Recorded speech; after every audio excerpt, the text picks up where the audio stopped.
Buen día, jóvenes. Vamos a continuar con las clases. En el apartado que veíamos en el primer cómputo, que era emergencias psiquiátricas, mencionamos brevemente el suicidio, más les decía que realmente para hablar de suicidio se necesitan no solamente una clase, sino que prácticamente una materia entera, pero pues vamos a abordarlo dentro de una clase. Más que, lo que veíamos en la clase de emergencias psiquiátricas era más o menos cómo podíamos actuar, el hecho de responder ante el paciente, prestarle atención a lo que está diciendo y obviamente pues hacer el manejo médico del método que el paciente haya utilizado en un intento suicida. Pero más que eso, pues vamos a ver realmente muchas cosas que implica el suicidio. Es decir, el suicidio tiene mitos, tiene muchas creencias a su alrededor que no necesariamente son ciertas. Se cree a veces que la gente lo hace por llamar la atención, o que solamente la gente deprimida se suicida, o que personas que tienen cosas materiales o que tienen éxito profesional no se suicidan, o que la gente que lo dice es que no lo va a hacer, y realmente el suicidio es bien inespecífico. No, si bien sí hay factores de riesgo, hay grupos etarios, grupos demográficos que tienden a tener mayor riesgo de suicidio, no significa que nadie esté expuesto a alguna vez tener ideación suicida o incluso un intento o suicidio consumado. Entonces vamos a ver eso, sobre todo muchos términos, porque no es lo mismo suicidio consumado a intento suicida. Tampoco es lo mismo que un intento suicida sea con un método de baja letalidad a que sea de alta letalidad. Tampoco va a tener el mismo impacto que se tome 10 acetaminofén a que se tome 10 enalapril. Va a ser completamente diferente, va a depender del método, de la intensidad del intento de la agresión, de la intensidad de la agresión, de la duración, de cuánto tiempo se tardó en recibir atención médica, y no necesariamente solo el intento, sino que hablamos a veces de ideación, gente que nos dice, mire, yo me quisiera morir, pero no han hecho intento. Entonces no significa que no se le preste atención. Vamos a ir viendo algunas situaciones. Realmente no hay una explicación única que nosotros podamos definir como la causa del suicidio, que digamos, todas las personas que tienen tal condición se suicidan. Realmente no es así, sino que realmente hablamos de una entidad psicopatológica multifactorial, y son múltiples factores de riesgo que se van a ir acumulando. Hay que ver el hecho también de si fue un suicidio planeado o si fue impulsivo. Realmente la gran mayoría se cometen de forma impulsiva. La persona no lo planificó, sino que dentro de un momento de desesperación, de un momento de angustia, pues hizo un intento de forma impulsiva. Y en estas circunstancias pues va a ser más fácil el acceso a algunas cosas como plaguicidas, algunos venenos, rodenticidas, armas de fuego, y este acceso puede marcar la diferencia entre la vida o la muerte de una persona. Es decir, el fácil acceso a las armas. Vemos en las noticias el fácil acceso a las armas que tienen adolescentes en Estados Unidos, y eso conlleva a masacres y con posteriores suicidios. Entonces, el acceso que pueda tener una persona a ciertas sustancias o a ciertos elementos que pueda utilizar para hacerse daño tiene mucho que ver, y ahí estamos hablando de un problema social. Pues van a tener que ver no solamente los problemas psicológicos de la persona, es decir, sino también su red de apoyo, los factores sociales, los factores culturales también. Hay muchas personas que pueden llegar a estar sumamente deprimidas, sumamente angustiadas, pero no se suicidan porque temen que su familia sea mal vista después del suicidio, o temen las consecuencias religiosas, es decir, no religiosas, sino en cuanto a su creencia religiosa, en cuanto a su espiritualidad, las consecuencias que puedan haber del suicidio. Entonces esto puede en algunos casos funcionar como factores protectores. También el estigma que suele haber de los trastornos mentales y del suicidio suele condicionar a que muchas personas no busquen ayuda. Realmente, si nosotros revisamos el DSM-5 o el CIE-10, pues no vamos a encontrar un código, una clasificación específica un apartado específico de suicidio, sino que realmente se tiende a considerar las ideas suicidas como un síntoma subyacente a otras enfermedades mentales dentro de las clasificaciones. No estamos diciendo que específicamente determinados trastornos van ligados a suicidio, aunque sí van a haber algunos que van a ser más frecuentes. Pero a pesar de que sí, con los años se ha aumentado la investigación y el conocimiento sobre el suicidio, su prevención, es decir, se ha desarrollado la suicidología como una rama de la psiquiatría y de la psicología, pues realmente el problema es el estigma, y este persiste y evita que muchas personas que desean pedir ayuda no la busquen y se sienten solos ante las situaciones de riesgo. Y generalmente cuando estamos hablando de pacientes que tienen ideación suicida, no se van a ir de una vez al psiquiatra. Generalmente consultan primero al médico de atención primaria, y muchos servicios de salud, muchos establecimientos no solamente no brindan el servicio, es decir, no hay ni psicólogo ni psiquiatra, sino que se tiende a ver mal al paciente que consulta por esto, se tiende a estigmatizar, a ponerle una etiqueta al paciente que menciona esto al determinado personal de salud, y esto hace que el problema sea grave, no solamente con la persona en específico a la cual no se le está brindando la atención necesaria, sino también porque se crea el conocimiento generalizado de que las personas que tienen ideación suicida no pueden consultar porque no van a recibir una atención e incluso se les va a estigmatizar, se les va a colocar una etiqueta. Vamos a iniciar pues viendo definiciones. Les mencionaba, no es lo mismo suicidio consumado, suicidio frustrado o intento suicida, baja letalidad, alta letalidad. Entonces, la definición que da la OMS del suicidio fue brindada en 1986 y es un acto con resultado letal, deliberadamente iniciado y realizado por el sujeto. Es decir, no es suicidio si había lejía en una botellita de Sprite y pensó que era Sprite y se la tomó. O sea, no, sino que tiene que ser algo decidido, es decir, la persona decide que se quiere quitar la vida. Es deliberadamente iniciado, realizado por el propio sujeto. No es lo mismo que yo le diga a alguien, mira, mátame por favor, ok, quiero que me maten, pero yo lo estoy solicitando, pero no lo estoy haciendo yo.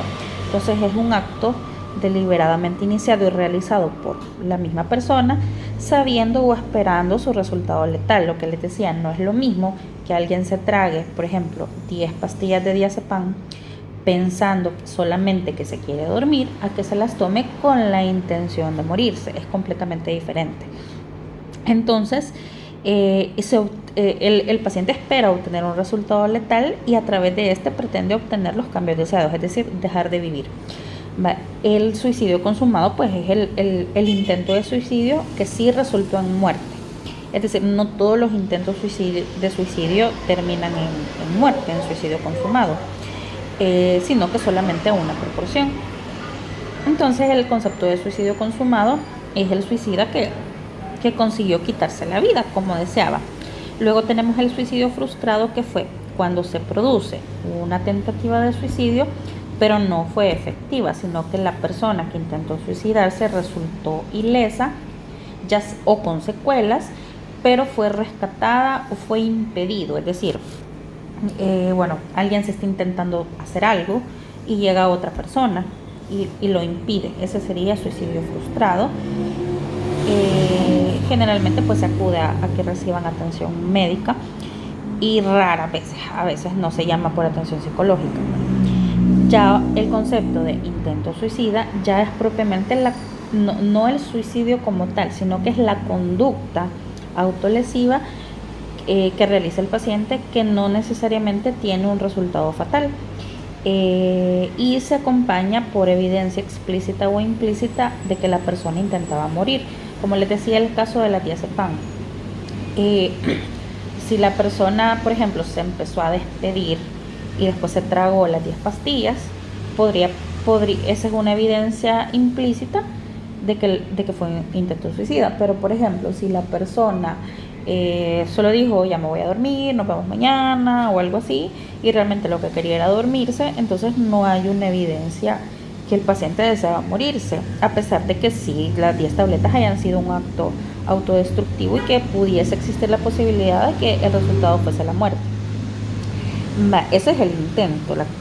La conducta suicida es la conducta que va realizando el paciente, es la conducta lesiva y autoinfligida, en la que hay evidencia de que la persona desea usar la aparente intencionalidad de morir. Es decir, una persona que anda como buscando cosas como para matarse, por ponerles un ejemplo, alguien que anda buscando un lazo, alguien que anda buscando en internet venenos, medicamentos, alguien que anda despidiéndose, alguien que anda buscando información u obteniendo objetos que le van a servir para su medio. A eso le llamamos conducta suicida. Puede la persona, una cosa es la conducta suicida y otra cosa es que tenga intencionalidad suicida, porque podría tener conducta suicida sin tener intencionalidad, es decir, sin tener la intención propiamente de matarse. Entonces ese es otro concepto. Tenemos también el concepto de gesto suicida. El gesto es diferente, no es lo mismo que intento, tampoco es lo mismo que conducta. El gesto suicida es la acción o comunicación que realiza una persona en relación a una conducta suicida, pero con una intencionalidad o finalidad para su entorno. Es decir, es el hecho de intentar comunicar que se quieren suicidar, que sí puede ser el objetivo, se quieren suicidar, pero lo quieren comunicar. Entonces andan haciendo cositas que no son intentos suicidas, como por ejemplo rayarse un poquito la mano. No se van a morir por eso, pero andan como queriendo que vean que se quieren morir, o agarrar sogas y ponérselas en el cuello sin realmente colgarse, o ponerse una pistola en la frente y no hacerlo. Eso puede ser un gesto.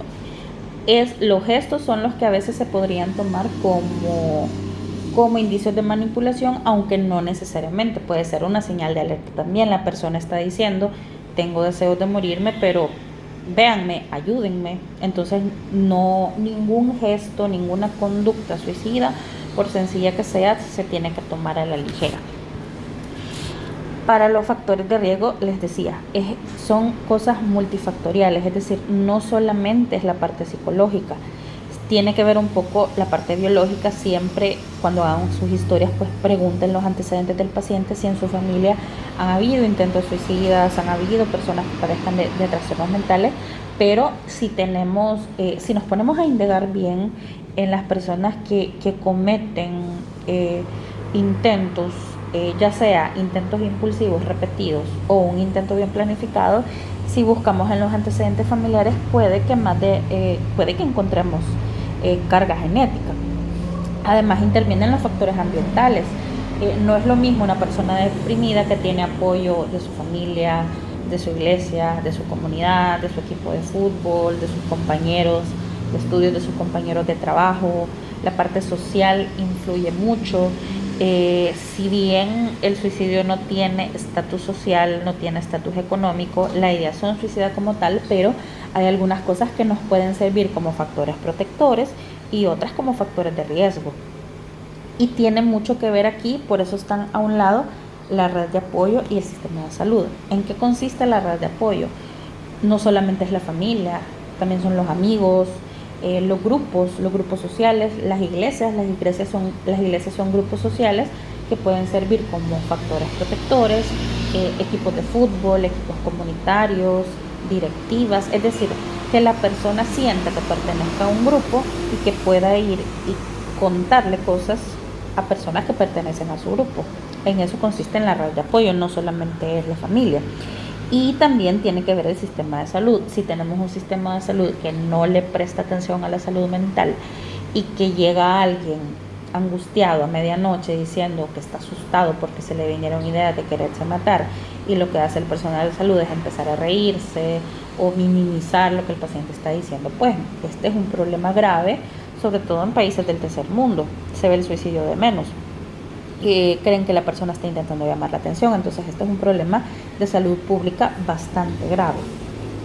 Pues realmente Si nos ponemos a preguntar cuál sería el factor de riesgo más importante para que una persona se suicide, es que haya tenido un intento suicida previo.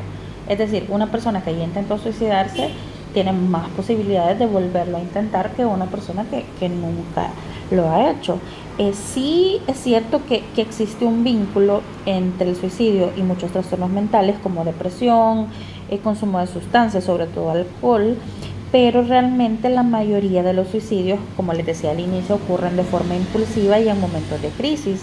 Por ejemplo, alguien que acaba de perder su trabajo, que le acaban de embargar su casa, que está teniendo serios problemas financieros, que acaba de romper una relación, que acaba de fallecer un familiar, es que acaba de pasar algo impactante en su vida, en un momento de desesperación y como una forma de huida podrían realizar una conducta autolítica de forma impulsiva. No necesariamente tiene que ser planificado, como la serie está de Netflix, que con las 13 grabaciones, que la gran carta, etcétera. O sea, la mayoría realmente tienden a ser de forma impulsiva, sin planificación. Y tenemos el grave problema con el estigma que rodea a los trastornos mentales y el suicidio. Y esto impide que muchas personas busquen ayuda, que tengan miedo, que tengan vergüenza y no quieran acercarse a consultar a ningún establecimiento de salud. Realmente la responsabilidad alrededor del suicidio es de todos, no solamente del equipo de salud mental, sino de todos y sobre todo de los miembros del grupo de atención primaria en salud. Dentro de los factores de riesgo que más vamos a encontrar, pues obviamente los psicológicos, pacientes con depresión, pero también con ansiedad o pacientes psicóticos. Les mencionaba los ambientales, los sociales, los biológicos, pero podemos encontrar algunas causas determinadas que pueden influir o funcionar como factor de riesgo acumulativo para inducir una conducta suicida. Todos estos factores de riesgo son acumulativos, es decir, mientras más factores de riesgo tenga, obviamente más riesgo va a tener de suicidio. O sea, no es lo mismo que solo tenga uno a que tenga un montón de factores de riesgo. Por ejemplo, en el caso de los niños y adolescentes, lo que más tenemos que investigar es la historia psiquiátrica familiar, de enfermedades mentales, pero también de suicidio, de alcoholismo, de depresión, de abuso de sustancias, de abuso físico, abuso sexual, aislamiento social, fallecimiento de algún ser querido. Esto podría inducir ideas de desesperanza en un niño o en un adolescente. También hay que ver la cuestión del sexo, porque si bien los suicidios consumados son más frecuentes en hombres, los intentos suicidas son más frecuentes en mujeres. Tiene que ver mucho la parte cultural, el hecho de que se le enseña al hombre a reprimir sus emociones, a que no puede llorar, a que no puede decir que se siente emocionalmente mal, a que no reconozca que tiene emociones y sobre todo a que minimice sus emociones. Y en el caso de las mujeres, pues violencia intrafamiliar, estrés intrafamiliar, otro tipo de enfermedades, esposas de señores alcohólicos, diversos entornos familiares que pueden resultar muy problemáticos. También vamos a ver diferencias con respecto a los grupos de edad, porque ya le pueden enseñar unas gráficas en las cuales vamos a ver la edad. Nosotros creemos que los viejitos no se quieren suicidar o que se quieren morir por sus enfermedades, creemos que es normal y realmente no. La mayor cantidad de suicidios consumados y con métodos más letales tiende a ser en adultos mayores. Entonces, tienen un montón de factores de riesgo: depresión, aislamiento social y familiar, dolor físico, múltiples enfermedades, polifarmacia, abandono. No solamente abandono físico y social, sino también el abandono emocional que pueden sufrir algunos adultos mayores. Entonces son un grupo de bastante riesgo. Lo vimos en algunas de las historias que presentaron. Ahora, realmente el suicidio es un verdadero problema de salud pública, no solamente por lo que representa, sino también por el hecho del estigma que conlleva. Es decir, cuando tenemos una persona con ideación suicida, tiende a no consultar. O sea, una gran cantidad de personas no consulta por el estigma que conlleva el hecho de consultar en áreas de salud mental, y también el propio estigma que se genera dentro de de los trabajadores de salud. La otra cuestión es que cuando les voy a presentar unas estadísticas, pero el suicidio está infrarreportado, es decir, muchas personas por cuestiones culturales, por cuestiones religiosas, no suelen decir que lo de su familiar fue un suicidio. Entonces tienden a ocultarlo, a decir que fue un accidente, que se cayó, que estaba enfermo, etcétera, por el estigma social que conlleva. Incluso hace algunos años todavía dentro de algunas iglesias no se permitía realizar los servicios religiosos a personas que se habían suicidado. Recientemente entiendo que en muchas religiones pues ya no es así, pero el suicidio generalmente siempre ha sido muy mal visto, visto como algo pues como algo de pecado, algo digno de estigma. Entonces, ¿qué significa? Que si una persona se suicida, sus familiares, sus dolientes, además del duelo de perder a su familiar, a su ser querido, se van a enfrentar a la culpa, a la vergüenza, al señalamiento social de que su familiar se haya suicidado, y estos familiares empiezan a tener riesgo de suicidio también. Y no solamente de suicidio, sino de una gran gama de trastornos de su salud mental. Entonces realmente es un serio problema de salud pública. Está rodeado de muchos estigmas, de muchos mitos, de tabúes, y la OMS estima que cada año cerca de 800.000 personas se quitan la vida. Es decir, que aproximadamente cada 40 segundos muere una persona por suicidio.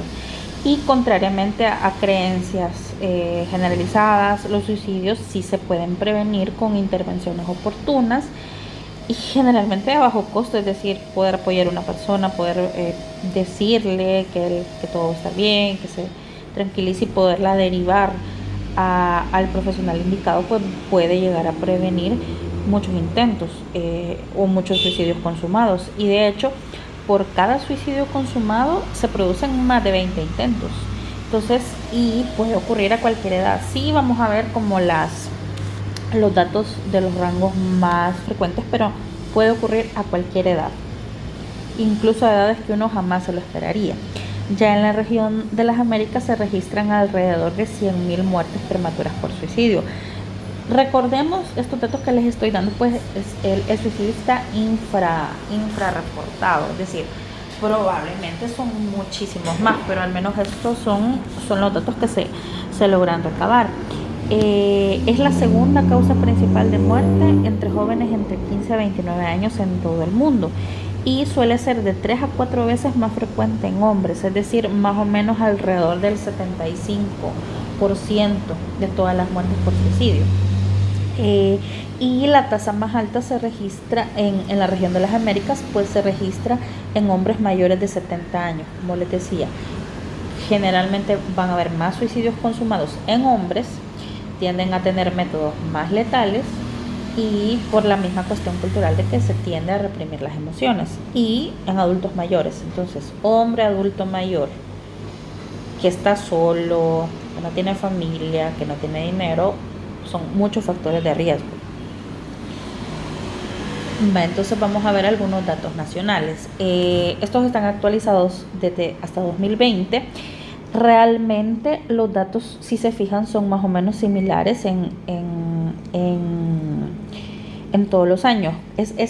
Lo que quiero que vean en esta es sí más o menos la cantidad, que ronda entre 400 a 500 suicidios registrados al año, pero repitiendo, no se reportan muchísima cantidad de suicidios. Nosotros vemos el que salió en la tele, el que salió en el diario, el que salió en las redes, y muchos otros que pues se reportan a medicina legal, pero tenemos una gran cantidad de los cuales medicina legal no tiene conocimiento, o sea, que son encubiertos por familiares y amigos. Entonces, sí, estos datos pues son los de medicina legal, pero probablemente son muchísimos más. Y en esta tabla quiero que vean más que todo la distribución. Veamos, es decir, vean el porcentaje de suicidios consumados en hombres. Ronda entre el 78 al 83%. Es decir, o sea, de cada 10 personas, de cada 10 suicidios, 7 u 8 son hombres y 2 o 3 son mujeres. La cantidad de mujeres es mucho menor, aunque los intentos suicidas en mujeres son más. ¿Qué significa? Que los métodos que utilizan los hombres tienden a ser más letales, por lo mismo que el deseo de morir tiende a ser más intenso. O sea, la represión emocional tiende a ser más intensa. Estos son los datos que se obtuvieron del año pasado, más o menos lo mismo, 82% en hombres, 17.8% en mujeres. Lo mismo, es lo mismo de la gráfica, es lo mismo de la tabla. Realmente lo que quiero que vean es la distribución por sexo. Estamos hablando de, bueno, la barra amarilla pues es el total. Lo que vamos a ver es la diferencia que hay entre la barra anaranjada, que es de hombres, y la barrita gris, que es de mujeres. Es decir, la diferencia es bastante abismal y tienen que ver mucho los factores culturales. Es decir, generalmente a las mujeres se nos enseña más a que podemos expresar algunas emociones, que podemos llorar, que podemos platicar con amigas, platicar con madres, con hijos, con familiares, y al hombre no. Se le enseña: el hombrecito no llora, usted es hombrecito, usted no tiene que llorar, usted es maricón porque está llorando, etcétera, etcétera. Y las consecuencias las vemos en esta gráfica. Ahora vamos a hablar de los grupos etarios. Miren qué impactante el grupo etario donde más suicidios se presentaron en 2020. El grupo de más de 65 años, predominantemente hombres, por supuesto. Ese es el más alto, o sea, fue la mayor cantidad. Adultos mayores de más de 65 años. Y, bueno, en segundo lugar, jóvenes de entre 20 a 24 años. Y de ahí podemos ver diferentes distribuciones, reportes más, reportes menos, pero incluso les decía que se puede dar en todas las edades. Se han presentado casos de suicidios en niños de 7, 8 años, 9, ahí lo tenemos en la gráfica. Pero veamos el grupo de riesgo más expuesto, entonces hay que prestarle atención a esto. Y por departamento, pues en las grandes urbes se han reportado más casos, pero repitiendo, no hay mucha cantidad que no se reporta. Tal vez en las grandes urbes, por el hacinamiento, se tiende a socializar un poco más, o a dar que la gente se dé cuenta un poco más, pero al menos en los departamentos menos poblados, generalmente se tiende a ocultar de forma más frecuente un suicidio. Y por método, bueno, los más frecuentes: el ahorcamiento, en segundo lugar la intoxicación, tercer lugar arma de fuego, y otros más que podemos encontrar ahí. Realmente vamos a ver muchas alteraciones, muchos cambios en el cerebro del paciente suicida. No solamente que las emociones, que los cambios psicológicos, es decir, podemos encontrar alteraciones neuropatológicas y cerebrales en un paciente con ideación suicida. ¿Qué podemos encontrar en un cerebro suicida? Debemos, por ejemplo, bueno, vamos a ver principalmente la interacción de los factores de riesgo. No es que todas las personas con determinada lesión en tal lóbulo o en tal circunvalación del cerebro se van a suicidar, no, sino que es una interacción multifactorial. Pero estos pueden actuar de manera alejada al evento suicida, y lo que hacen es incrementar la predisposición a este tipo de eventos y precipitar una crisis. Cualquier persona puede ser susceptible y puede tener mayor o menor riesgo de suicidio, pero los factores de riesgo que mencionábamos antes pueden estar asociados a una serie de cambios fisiológicos o no. Y cuando los cambios alteran la capacidad de resolución de problemas, el juicio, y aparecen las primeras ideas suicidas, se establece la diferencia entre personas sanas e individuos suicidas. Entonces, entre los cambios que mejor se han estudiado entre individuos suicidas, podemos encontrar primeramente pues la historia familiar y la predisposición genética, que es muy importante investigarla. Alteraciones en neurotransmisores, pues recordarán en psiquiatría 1 cuando vieron las hipótesis de las catecolaminas, las alteraciones en la transmisión de la serotonina, de la dopamina, de la noradrenalina. Todas estas alteraciones pues las vamos a encontrar en un cerebro suicida. También alteraciones hormonales, es decir, están activados los sistemas de respuesta al estrés. Factores inflamatorios, podemos encontrar elevación de citoquinas, elevación de interleuquinas, que se han encontrado en pacientes con ideación suicida. También alteraciones en la síntesis del colesterol, en células del sistema nervioso, pero también en algunas imágenes de neuroimagen funcional, sobre todo en PET scan o en resonancia magnética funcional, se han encontrado alteraciones en algunas estructuras, pero sobre todo no tanto en la estructura, sino en la funcionalidad del cerebro. Es decir, una hipofuncionalidad, es decir, la persona no está utilizando toda su capacidad cerebral para resolver sus problemas, lo cual nubla más la capacidad de salir adelante y genera más desesperación en el paciente. Pues el objetivo de todo esto pues realmente es prevenir el suicidio. No nos sirve hablar de suicidio cuando las personas ya se suicidaron, como dicen por ahí. Entonces realmente, ¿qué es lo que vamos a hacer? Prevenir el suicidio. El 10 de septiembre es el Día Mundial para la Prevención del Suicidio. Todos los años hay un afiche y un hashtag diferente, pero me gusta que fue el de 2019, que el hashtag es Hablemos. Una palabrita tan sencilla, algo que nos cuesta tanto, que es tan difícil para muchas personas y para muchos pacientes. Y nosotros, como miembros del sistema de salud, como trabajadores de salud, en el nivel que nos encontremos, primero, segundo, tercero, en la función que nos encontremos, siendo administrativos, siendo clínicos, estando en la emergencia, estando en la consulta externa, estando en lo privado, estando en lo público o en lo que sea, todos somos parte de esto y todos tenemos responsabilidad de prevenir el suicidio. Y parte de esto es poder permitir que la persona hable y generarle esa sensación de confianza para que pueda confiar en nosotros y así podamos hacer algo por esta persona. Es decir, si no lo miramos a los ojos, si no le dirigimos la mirada, si estamos agachados toda la consulta, el paciente no nos va a contar absolutamente nada. Si no le hablamos en buen tono, si no permitimos que la persona se exprese, no nos va a decir nada y probablemente estamos ante una persona que está pensando en hacerse daño. Entonces todos somos parte de eso. Espero yo que el otro año, bueno, en el internado, la doctora Rivas, pues ella pues hace la conmemoración y que participen de ella, porque es una situación, es un evento sumamente importante al cual se le resta importancia. Y lo más relevante del hashtag Hablemos es el hecho del estigma. La gente no quiere hablar de suicidio. La gente cree que si se habla de suicidio, las personas van a ir y se van a suicidar. Y la cuestión no es así. Entonces, mientras más hablemos, más vamos a disminuir el estigma y más vamos a permitir que personas en riesgo puedan hablar y puedan buscar ayuda. Pues cada 10 de septiembre desde el año 2003, la Asociación Internacional para la Prevención del Suicidio junto a la OMS pues promueven la conmemoración del Día Mundial de la Prevención del Suicidio. Y recalco una y otra vez la palabra conmemoración porque muchas personas y médicos han dicho, ¿y por qué están celebrando el suicidio? ¿Para qué quieren que la gente se suicide? No se está celebrando el suicidio, es una conmemoración para la prevención del suicidio.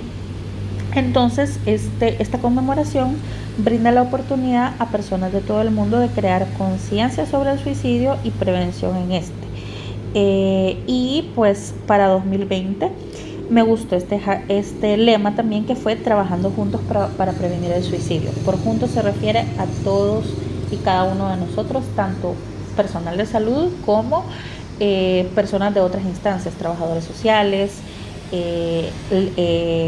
sistema judicial. Es decir, es un trabajo que todos vamos a hacer. Y para finalizar, pues realmente les mencionaba que el suicidio se pasa llevando entre las patas, como dicen, a la familia también. Entonces, siempre un suicidio va a ser impactante para todas las personas que están alrededor de la persona que comete suicidio. No solamente la familia, sino también compañeros de trabajo, vecinos, personas que lo conocían, porque eso siempre va a ser impactante. Y muchas personas se llenan de temor ante la posibilidad de que esto vuelva a suceder, y esto llena de mucho malestar a las familias. general surgen un montón de preguntas: ¿por qué lo hizo? ¿Qué se pudo haber hecho? ¿Qué no se dijo? ¿Qué se dijo? Es decir, muchas cosas surgen. Y si bien el suicidio es la expresión de una enfermedad individual, pero también puede ser una expresión de una disfuncionalidad familiar. Es decir, muchos miembros de familia llegan a sentirse responsables por una muerte por suicidio de un ser querido. Y llegan a ser directamente afectadas no solamente por el duelo, sino también porque, como estamos hablando de una muerte repentina, inesperada, que interpela a los sobrevivientes de muchas maneras, que es socialmente inaceptada, rechazada culturalmente, entonces realmente es vivido por la familia como un verdadero ataque al equilibrio. No solamente hablamos de la muerte de su ser querido, sino también del estigma que ahora van a tener que cargar por ser el hermano, el primo, el tío, el papá, la mamá, el hijo del fulanito que se suicidó. Y si bien frente a cualquier otro tipo de muerte, tiene la particularidad que no solamente es el sentimiento de pérdida, sino también la vergüenza, la culpa, el rechazo, el miedo, el enojo hacia la persona que se suicidó. Y son las personas que quedan dolientes, pues generalmente son relacionados dentro de un papel real o imaginario como causantes, o haber precipitado el suicidio, o haber fracasado en evitar el intento. Entonces generalmente esto lleva mucha ideación de culpa y puede acarrear intentos suicidas también en los familiares de los dolientes. Entonces el primer abordaje que se hace con los familiares es la asesoría, orientación, terapia. Debe ser dirigido a diluir los aspectos que culpabilizan al familiar sobre el evento. Poder hablar sobre el suicidio y sobre cómo ha impactado a cada uno de los miembros de la familia y determinar el grado de culpabilidad que siente cada uno de ellos, propiciar la catarsis, aliviar esa tensión silenciosa pero devastadora, porque nadie quiere hablar de eso, todos están calladitos y nadie quiere decir nada porque todos se sienten mal. Y ahí finalizamos con la clase de suicidio.